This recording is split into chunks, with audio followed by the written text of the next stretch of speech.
All beekeepers, whether you're an experienced beekeeper or a brand new beekeeper, all beekeepers struggle with this one question. Is this normal?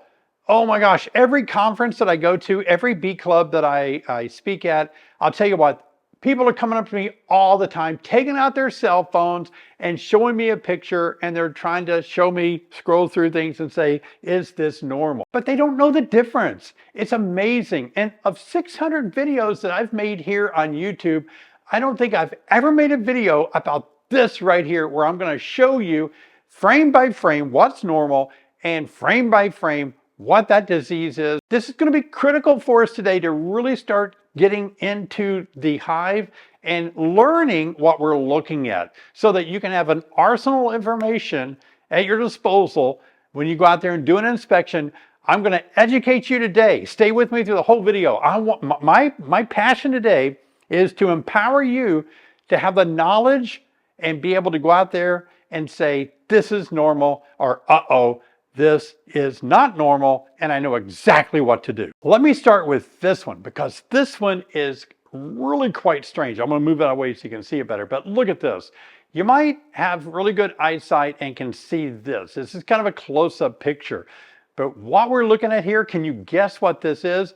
It looks quite scary. It looks like weird, doesn't it? But look, we're looking at a purple-eyed pupa with two mites on it. Those two Varroa destructor mites are crawling around on this bee. Now, when bees get mature as a pupa, their eyes do turn purple in their developmental stage. And so some people see purple and they think a problem, but that's quite normal. But you would never really see this unless you tore open one of the cell cappings to expose a purple-eyed pupa. But I just wanted to start with this one and to give you a taste of some cool things we're going to be looking at.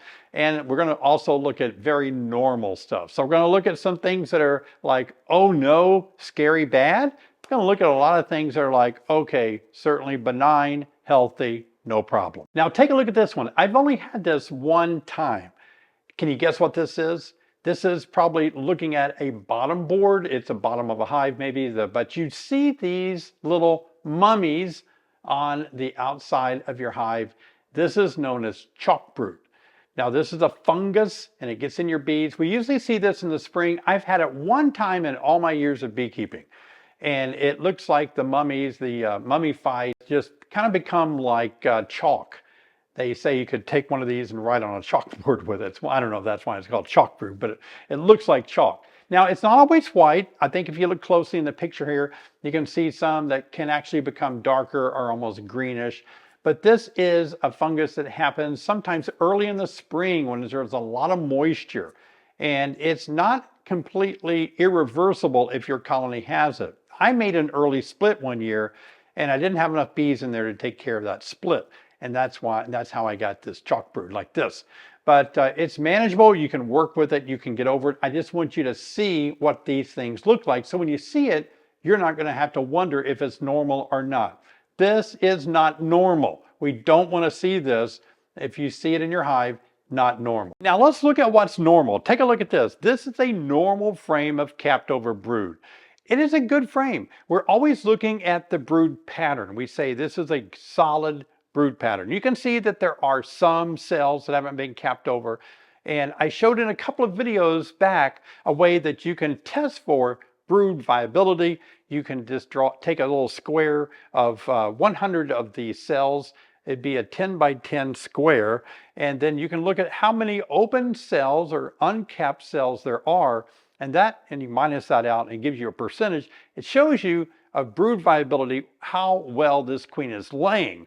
Because as the queen ages, or if she has problems, she runs out of stored semen or something, then she's unable to lay as many fertilized eggs and they may start culling them out.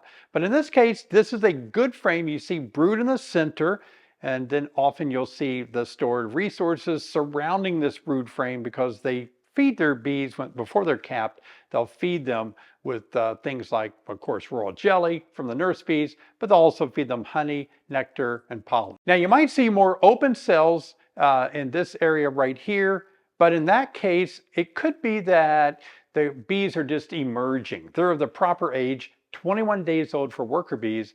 So some of these bees are starting to emerge, leaving those cells open. So always remember that if you see some open cells, it doesn't mean that necessarily you have a bad queen. You got to think about, are these bees that are emerging and they're cleaning the cells, getting ready for her to lay in those empty cells again. So always become familiar with capped over brood. Now look at this frame here. This is capped over brood. To me, it looks really yellow, and I see yellow frames like this that are capped over, usually in the spring around when dandelions are really strong. And in this case, it's a bright yellow. Now, the brood pattern here is acceptable. Again, brood pattern is going to be really determined by how old the colony is and also what time of the year it is. A brand new colony that doesn't have, they're not at full force yet, may not have the brood pattern that you're looking for. It really does take a strong colony to support the queen to lay a lot of brood. So we don't know the age, but judging by the color, could very well be an early spring hive that just started like from a package. So we're going to wait a little bit to see if this brood pattern improves, but it's not bad. Oh, and you might ask, why are all of these capped over, but a few of them are not capped over? Now this may just simply be, they're a little bit aged. They're not of the proper age yet. When the queen laid that particular egg in that cell that's still not capped over yet, she laid it after the ones that are capped over. It has to do with timing. So the developing larvae is not of the proper age to go into the pupal stage yet. Almost, not quite, but maybe tomorrow they're going to cap them over. Now, I think some of you probably really do struggle with being able to see eggs in a cell. And one of the things I want to point out right now is, look at this frame here.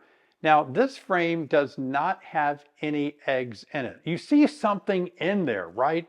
But you're seeing the cell wall from the other side that's attached to the base of this cell. So you're just kind of seeing the other side. You might look at that kind of it looks like a Y, like a glowing Y back there, and you might think that's an egg, but that's not an egg. Get familiar with that Y, and I'm not going to go into it today. There's a whole controversial subject of whether that Y should be that direction or a different direction, the opposite. So if you go to the other side of the frame, it's going to be in the opposite direction. So the point will go up and the Y will be like that. And there's some people that really get into great detail about how important it is to have that Y facing the correct way.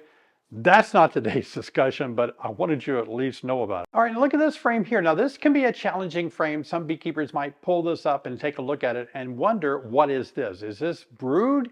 Is it cappings? Is it honey? Well, you look closely. Now I want you to get used to doing one thing. Take something like a toothpick with you into the field. So when you see a frame like this, you want to be able to poke in one of the cells and stir out some of that mixture and sample it in your fingers. And if you did on this frame, it would be powdery and it would be kind of a yellow, sticky, maybe a little bit sticky, powdery. Now, what is that? It's simply pollen. This is just a frame that has yellow, kind of a yellow color pollen in it. And it's a resource that bees eat. It's sort of like bees' protein that they get from flowers when they're collecting nectar. Now, for those of you that get confused whether that would be something like larvae or not, let me show you a frame of larvae. Now, this is a frame of larvae right here. Look at that. This larvae is quite old, actually. It's not, you can't really distinguish it being a small C. It's already so big that they're ready to be capped over and become pupae. So this is a frame of larvae, and you can kind of see the difference. They're basking in royal jelly. They're basking in resources to consume, and they're well fed. They're glistening white. Larvae is always going to be white like this when you look at it. Now, very small larvae, I'll show you some in just a minute, harder to see, but I want to give you an example. Let's start big so we can get an idea of what larvae looks like. And then you notice in the corner that some have been capped over. Again, they're the proper age to be capped over around day 7 or 8. And you can see that the cappings are going to just, if you watch it, if we could put this into motion over high speed, we would see it being capped over in the next day or two. Now let's go back and look at what does a good frame, what is normal? What does a normal frame of brood look like when you pull it up out of the hive? Take a look at this. Again, you're drawing this up, you see this. This is something to be very happy and proud about. It's simply a capped over frame of developing pupae. That means they're gonna actually emerge any day now. Now this is a frame that I use often to transfer to another hive that's weak. The reason I transfer a frame of capped over brood is because it doesn't require any more food. It's capped over. All the food that developing pupae need is built into that cell, and they're just developing into an adult bee any day now. So by putting that in a weak colony, the weak colony just has to keep it warm, and they can do that. If I moved over a frame of larvae, young larvae, a weak colony is going to have to feed it. That's going to just make the weak hive weaker. So if I were to move this frame right here of capped pupae over to a weak hive, I would move it just like this, bees and all, to a weak hive, because in just probably, what, 10 days or 11 days or less, these bees are going to emerge. So you're going to have almost the equal amount of a package, just shy of a whole package of bees being introduced to a new hive. In other words, think about it this way. In 6 or 7 days after these bees emerge, they're of the nursing bee age that can take care of young larvae and feed them. So this is a good frame to move over to a weak colony if you're wanting to strengthen it. Bees and all. Now we've seen some normal things, but let's look at something pretty abnormal. Take a look at this. Uh-oh, ooh, what a mess, right? Listen, I've had beekeepers show me this picture after they burned their hive and all the frames. And I was really quite depressed about that. Now, when you see this, this is not something that you have to burn your hive over. There's no reason. This is damage from a wax moth. Get in your mind that wax moths they don't destroy colonies. They only go into very weak, dying, almost dead colonies and do more damage.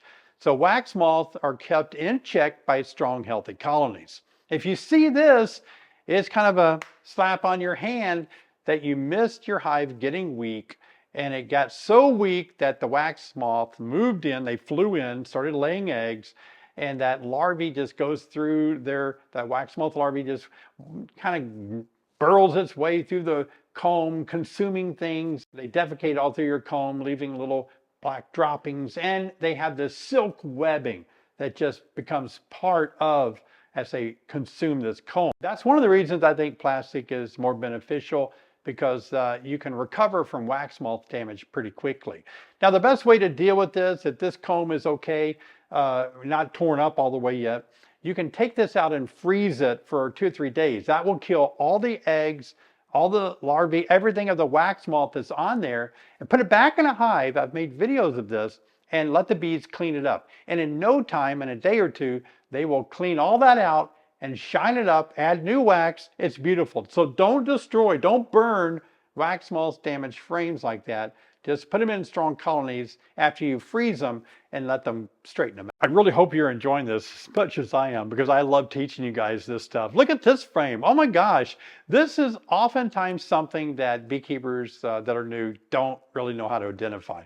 Now, this is different than worker brood. Is capped over pupae, right? But what is different about it? You can see it's raised up. It's raised up. I think some people call it pill brood because it looks like a pill sticking up through the brood. It's not, worker brood is smooth on the top, as we saw a little bit ago, but this brood, each cell is sticking up like a pill. I call it bullet brood. It sticks up like a bullet. And that is a developing male bee, a drone. The queen laid an unfertilized egg in this cell and it's developing into the male drone. That's why it's larger in height like that. Now, if you have laying workers, they will lay eggs in small size worker cells. They'll lay unfertilized eggs because, workers they don't mate. And so they can actually develop into very smaller drones, where these, you're going to find your drones are laid in larger size cell. The queen measured that with their front legs and decides not to fertilize the egg because it's a larger size cell. And then she lays that unfertilized egg, and after 24 days, not 21 on a worker, but 24 days, that drone's going to emerge and be an adult male drone. Now look at this frame. Look at the bottom of this frame. What's going on here? This is actually a frame of swarm cells. The queen has laid in this area down here. The bees are getting ready to swarm, and look at that, swarm cells. That means that all these cells here are going to be a virgin queen that's going to be selected for this hive. Now, there's a lot of them there. You'll see in the spring a lot of swarm cells. Even though they're just going to keep one, they raise a lot of them all at once, and they all just fight each other until there's only one left. Kind of a waste of all these queens, I think. That's what bees do. So get familiar when you're looking for swarming in the spring. Look for this. Look for these cells on the bottom of your frame, the lower half of your frame. That is a sign that your hive may have already swarmed. Once they're capped over, the hive can swarm. Now, if you take a look at this frame, I want you to see a close-up image of good solid brood pattern. You can kind of see and contrast it to drone brood, how this worker brood that's developing in the pupa stage capped over, how good it looks. It is capped over, it's smooth, there's no holes in it. We'll talk about that in a little bit. So this is a healthy close-up view of developing worker pupae. Pull out a little bit, we can see what a healthy brood pattern looks like. This is a little bit on the spotty side, but not bad. But one thing I want you to see is, you see the perforated holes in some of those cells? And some of us are really alarmed anytime we see a hole in the top of capped brood, because that can mean something like American foul brood, one of the more deadly and contagious brood diseases, bacteria that grows in developing brood. So this is the concern when you see those holes like that. However, there's other symptoms that have to really present themselves before we immediately jump to American foul brood. For example, these caps may just be being capped over. So they may be in the process of closing the cap over. Or it could be a hygienic colony. They could be opening the caps because they suspect there might be a foul odor, or there could be the presence of a mite down in the developing pupa. So they may be opening that up and examining it to see if they need to pull out that damaged pupa that's developing with mites on it. So you can't jump to the conclusion that it's American foul brood. Sometimes we can see pictures like this and it is beautiful. When you see different color pollen in one frame like this. Here you can see purple pollen, you can see some orange, yellow color in here. This is just incredible. Now, some people will panic when they see darker color pollen like black or grayish. They think something is bad. But in most cases, when you see this darker pollen, in this case, you can tell that it's color. But don't be alarmed when you see kind of like a tarry color, because some plants do have a darker color pollen. Now, sometimes you can see something like this inside your hive. It might be on your top cover, might be on your frames. But what do you think this is? Yeah, this is wax moths that are in their little cocoons. And when they make these cocoons, it actually causes a slight damage to the surface, maybe of your box, inside of your boxes, or the surface of your frames. They make little indentations on it. But again, this is wax moth that we talked about earlier, that something that can be controlled ahead of time. It means the hive got too weak. Would you say this is good brood pattern or a failing brood pattern? Well, for all intents and purposes, it's not a bad brood pattern. Again, the brood pattern and how perfect it is really is determined by the season, the condition of your hive, if it's well fed, the condition, of course, of your queen, but it really boils down to resources in your area, what time of the year it is. So if we see something like this in the fall, I'm very happy because resources are diminishing. The queen kind of cuts back in laying. Even if I see this in the spring, it can mean my queen's just getting a good start in starting to lay well. So it's not necessarily a problem when you see more of these open cells. Again, think about my brood viability test if you want to run that, and it will give you a percentage of what percentage your queen is laying at if you consider the empty cells that are not capped over. Speaking of capped over cells, what do you think about this? You look at this and it looks like a good brood pattern, but why is the capping so dark like this? Well, generally it goes in hand with this comb, this frame, just being an old comb. This frame has been around the block a while and it's a darker color. Bees are walking on it more, it's more oxidated from the oxygen, the air and around the comb and all. Over time, wax just is going to get darker like this. So I made a video recently, told you guys about trying to swap out these old comb so they don't become more than 10 years old. And you can replace about 3 or 4 frames a year once they get 5 or 6 years of life on them. And that way you never get comb that's over 10 years old by swapping them out. This is just a darker capped over frame of pupae. It looks good, but it's just darker because it's an older comb. Okay, now it's time for you guys to take a test. We're going to look at a lot more pictures of frames, but I want to test your knowledge, what you've learned so far. Boom! What do you think this is? Oh, do you know? I'll give you a hint. Everybody knows what this is, right? Some of you are new. It's okay. You're learning. We know it's a queen cell. See that little queen cell down there? Now, is it a supersedure, meaning they're replacing her? That's what supersede means, that the queen is failing, so they're going to raise another one. Or is it a swarm cell, meaning that the colony, half of them are going to swarm away with the old queen. They're going to raise a new queen to replace mama. Is it supersedure or swarm? You got it. Remember, it's on the lower half, in this case, the bottom of the frame. It's a swarm cell.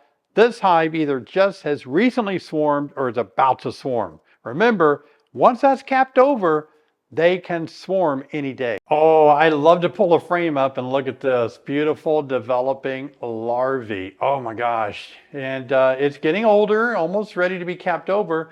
Look up tall in the top there. You can see some that's much younger. So as the queen makes her way and lays eggs, she's laying in some kind of pattern that some of those are laid one day and some of the other ones are laid a couple days later. So some at the top you can see are a little bit younger, while some a little bit lower are a little bit older. So they're going to cap those over at different days too, at different stages. That's why you see capped over brood on the same frame that you might see developing larvae as well. Now that you're a swarm cell expert in finding swarm cells, let me tell you something a little bit more about swarm cells though. Look at these. When I said earlier, once they're capped over, the colony may swarm at that point. What does capped over mean? Well, it means the base, the bottom of that queen cup is the last thing to be sealed or capped over. And in this case, you can see how it has almost a darkish red color to it. I've just known for years, after just raising queens so many years now, that once it gets in this stage that it's almost ready to emerge. And so these will be virgin queens that will emerge and fight each other and leave only one standing after the colony swarms. Sometimes it does happen that the mother queen is still there while these cells are opening up, releasing. They actually eat their way out of them, but while these virgins come out, the mother and these daughters might coexist a day or two before the colony swarms. But just know that when you see them darkened like this, they are capped over at the bottom, they're closed, and you need to look for your queen to see if you've marked her, see if she's still in there. If she is, they haven't swarmed. And then you can grab your queen, put her in a cage, and quickly remedy the swarm by making a split or taking care of it before they swarm. Now, speaking of capped over swarm cells, look at this one.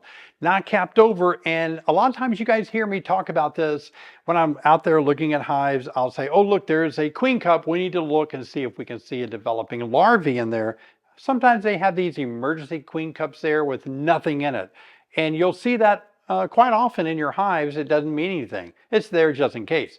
But to know whether or not a swarm is imminent or maybe they're replacing their queen, you have to look in these little cups. And in this case, look at this. We look inside and what do we see? Yeah, we see a floating larva floating in royal jelly.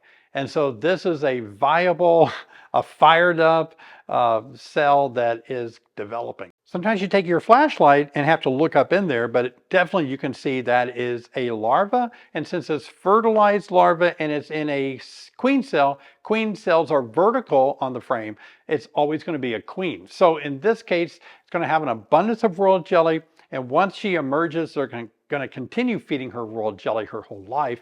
That's what makes her a queen. But that's definitely a viable queen cell. And there it is on the bottom. Likely, probably 99.9% chance that's a swarm cell. Now, I know the image looks like there may be two of them kind of overlap like that, but that's not the case. That's a reflection. There's only one in there. A lot of beekeepers open up their hive and this is what they see. And believe it or not, don't feel bad. I know this happens. I may have done this when I first started too. A lot of beekeepers are hoping that they can look at this and decide how their hive is doing by not pulling any frames out, but by just observing bees on top of the frames. Unfortunately, you can't. There's nothing to tell you much. I mean, you can kind of see how many bees are in there, maybe. You really only know how many bees are right there on top. Doesn't really tell you anything else about population, about the queen. It doesn't tell you about brood. You're just stuck kind of wondering, right? Now look at this, good brood pattern. And I want to point out something though. A couple of these cells, you can see some glistening liquid down in those cells. What is that? Now I've been asked this a lot. Some people worry, why is this not capped over? What is that water, that liquid down in there? That's simply just nectar. Now it's there, who knows why, bees want it there, they're utilizing it, but you'll see that sometimes on all frames, whether it consists of honey frames can often have nectar cells before they're capped over. Brood frames, especially with larvae around them, they're going to be utilizing that nectar to feed the larvae. So a lot of times it's perfectly normal. Don't worry if you see these little cells every now and again full of liquid nectar, even though you would think they wouldn't be there. Isn't this frame beautiful? I mean, it is a honey frame. It's from your honey super, and at the top, it's of the right moisture level, around 18%, hopefully, and the bees have decided to cap it off with the wax cappings. New wax from their wax glands when they're 12 to 17 days old. They have 8 wax glands on the bottom side of their abdomen, and it's beautiful. They produce it, and it's so bright white. And look at that. But notice how they're capping it off. They're sampling each of the cells to make sure that the moisture level is just right. And as it is, they begin capping it, just like when you put your food in a canning jar, you put a lid on it to keep bacteria, other bad things out of it. That's what they're doing here to keep it at moisture level for future use. Now, they haven't capped all of it down here yet, and that's simply because it needs to dry more. Now, I've been waiting to talk to you guys about this frame. I'm excited because this one is a stumper. A lot of times people see this and they think, oh my gosh, my queen is failing. This is a bad frame. But look at this. What do you got going on here? Good brood pattern. Probably at one time it was all capped over. My guess is that the center part here that we're seeing that's not capped over anymore has simply started emerging. And maybe if we look closer, we might even see that it's been cleaned out, ready to be laid in again, or that we might even see some eggs in there up close. But don't panic when you see this. This is probably normal activity of bees emerging. Those cells are opening, they'll be cleaned out, and the queen will lay in there as soon as she makes another pass. Now you may be asking, is this a normal frame? David, is this normal? No, this is not normal. And what we have here is a very poor laying pattern, and something has gone bad. This could be a laying worker. They're capping over. It looked like drone to me, like smaller drones, but they're capping this over, and it's not a smooth laying pattern by the queen at all. Something has gone bad. So in most cases like this, you don't have a queen, you might have laying workers, something like that. But in this case, what you would do is you would have to examine the other frames to see if the brood is consistently poor like this. And if it is, it's time to get a new queen. So in this series, I do have 2 other videos I just made. If you haven't seen those yet, please look at the description below. I've got links down there and you can take a look at those, or I'll just put them right here. You can see both the videos that I made that help you guys really understand beekeeping much better. I'll see you over there.